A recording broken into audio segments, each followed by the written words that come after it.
So Bill Gates, we all know him, we all love him. He is currently the 4th richest person in the whole world, and we know him because these days he uses his wealth to fund the Bill and Melinda Gates Foundation, which does fantastic charity work all around the world.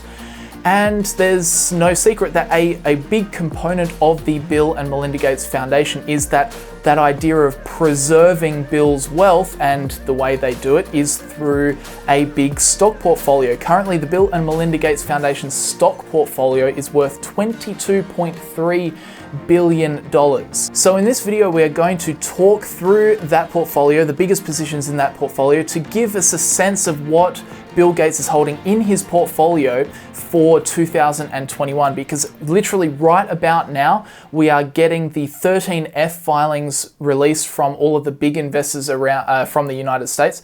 And of course, the 13F filings tells us what is in their share portfolio.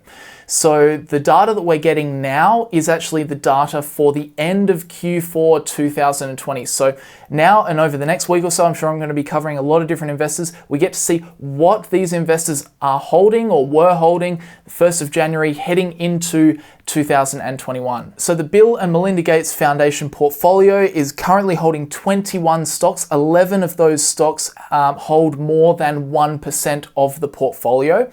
So let's have a look at them. At number 11, we have Coca-Cola Femsa, which is a Mexican multinational beverage company. It is a subsidiary of FEMSA, which owns 48% of the company's stock. Then 28% is held by wholly owned subsidiaries of the Coca-Cola company. And then the rest is traded on the Mexican and New York stock exchanges. And interestingly, what Coca-Cola Femsa actually does is it bottles Coca-Cola.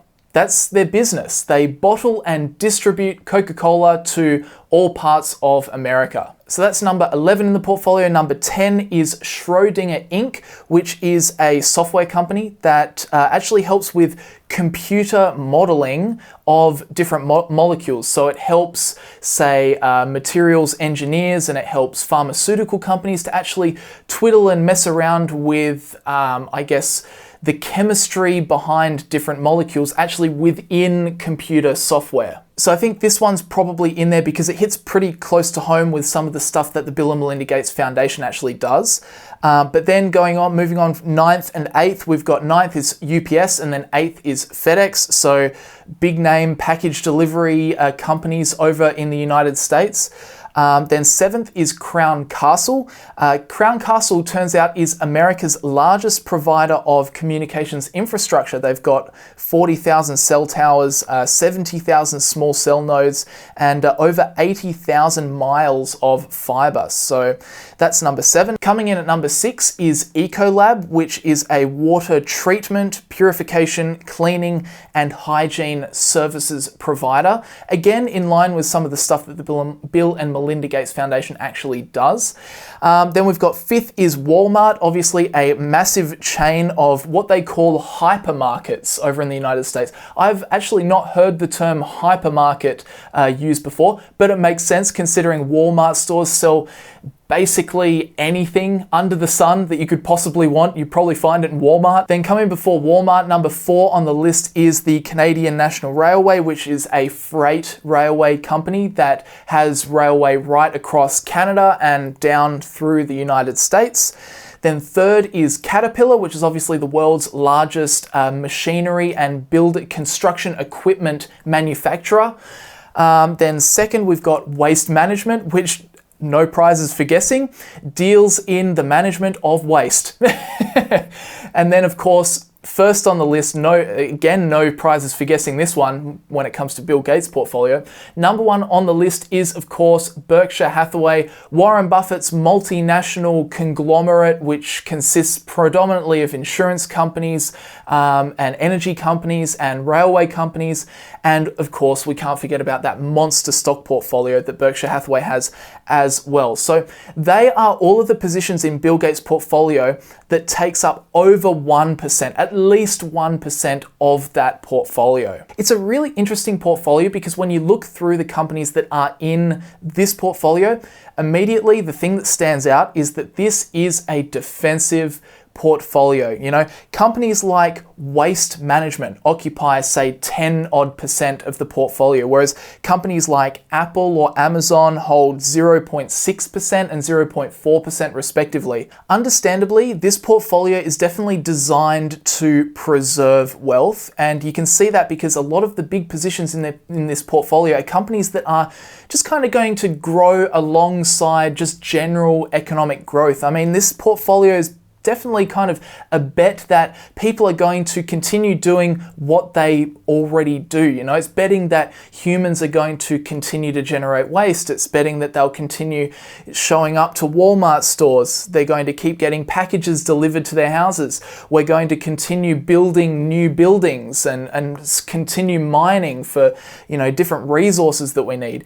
It's a bet not necessarily on any one sector or industry. It's just a bet that the things that kind of happen already in the economy are going to continue to occur and just grow slowly but surely over time. It's definitely, there's no room for speculation in this sort of portfolio. But what I'm finding really interesting is looking at the recent activity in the portfolio, because when you actually have a look at what moves were made in this portfolio in Q4 2020 as we prepare to head into 2021, there was actually a lot of selling. They only added to one position, and that was to Schrodinger, but they either reduced or sold out of 11 other positions. Now, I've seen people saying, you know, that, oh, Bill Gates is selling out. He thinks that the economy is going to do terribly over the next couple of years. Why would he be selling all of these positions if he was still bullish? But it definitely looks like that at face value, but in reality, it's actually really not a big deal whatsoever. Because if you have a look at the column where it actually shows you the percentage impact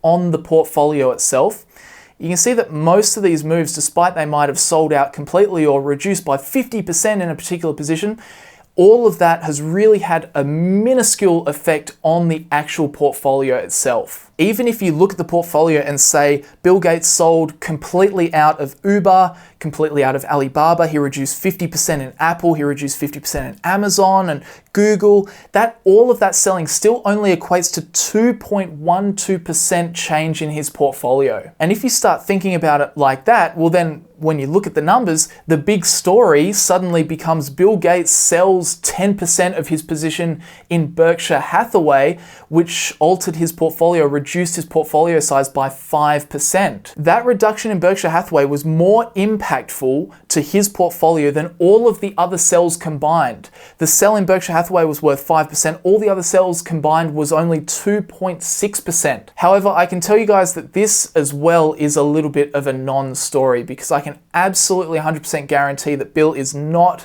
selling the Berkshire Hathaway stock because, you know, he thinks any less of the business or less of Warren Buffett, or he thinks the economy is going down the drain. Absolutely not. In fact, if you have a look at the history of him buying or selling Berkshire Hathaway stock, every single quarter he sells 5 million Berkshire shares. Every single quarter without fail, except Q3 of every year. And I actually think that in Q3 of every year, he does sell 5 million shares of Berkshire. However, I also know that it's in Q3 where Warren Buffett, who is a big donor to the Bill and Melinda Gates Foundation, Q3 is when Warren Buffett makes his donations. And the other thing we know is that Warren Buffett always donates Berkshire Hathaway shares. So I actually think that Bill and Melinda Gates, the foundation, sells 5 million Berkshire Hathaway shares every single quarter, and they do that as well in Q3. It's just that in Q3, overall, net, they add to their Berkshire Hathaway position by being gifted a whole lot of shares annually from Warren Buffett. So overall, even though you might hear stories like Bill Gates is selling his, Apple or Amazon position, he's selling out of Alibaba or Uber, he thinks the economy is going down the drain. If you see headlines like that, it's actually really not the case. In fact, the story is probably quite the opposite. I mean, as we said before, all of the sells if you exclude the Berkshire Hathaway sell, changed his portfolio, reduced his portfolio by 2.6%.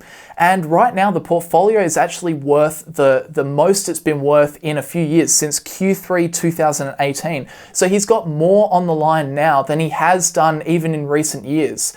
And with all of the companies he's got big positions in, being so focused on just economic factors, I don't think Bill Gates is, predicting doomsday in the economy, think the economy is going to go down the drain, because his portfolio, although his activity might give you at face value that impression, when you actually look at the portfolio and how much is in there and what companies it's invested in, you soon realize that's really not the case. So anyway, guys, that is Bill Gates' portfolio as we head, well, we're now well and truly into 2021. It's just annoying that the information about what these big names are buying and selling is always so delayed. Like, they only have to submit their 13F filings within 45 days after the quarter is finished. And right now it's like 45 days after Q4 2020 finished. That's why we're getting all of these big names suddenly coming out with their 13F filings. So although it's a little bit delayed, I do still find it very interesting to see what big investors, big names hold in their stock portfolios. And I thought that, yeah, Bill Gates, very interesting portfolio, very defensive, but I'd love to hear what your thoughts are on this portfolio, and maybe the moves that he's made. Would you have sold out of, Alibaba and Uber and reduced in Apple and Amazon and Google and so on? Let me know that stuff down in the comments section below. I'd be really interested to hear what you think. But that is it from me for today. If you enjoyed the video, leave a like on it. I very much appreciate it. And if you want to keep up, I'm going to be making more videos about 13Fs from other investors that are really coming out like in the next day or two. So if you want to stick around and learn more about what some of the other big name investors like Warren Buffett, Monish Prabrai, Ray Dalio, there are so many names, Charlie Munger, all those guys, if you want to know what they've been up to, then make sure you subscribe to the channel. If you want to learn more about my personal investing strategies that I follow, active investing and passive investing, you can check out PROFITFUL. That's my business. Links are down in the description below if you'd like to support the channel financially that way as well. But apart from that, guys, that will do me for today. Thanks for watching, and I'll see you guys in the next video.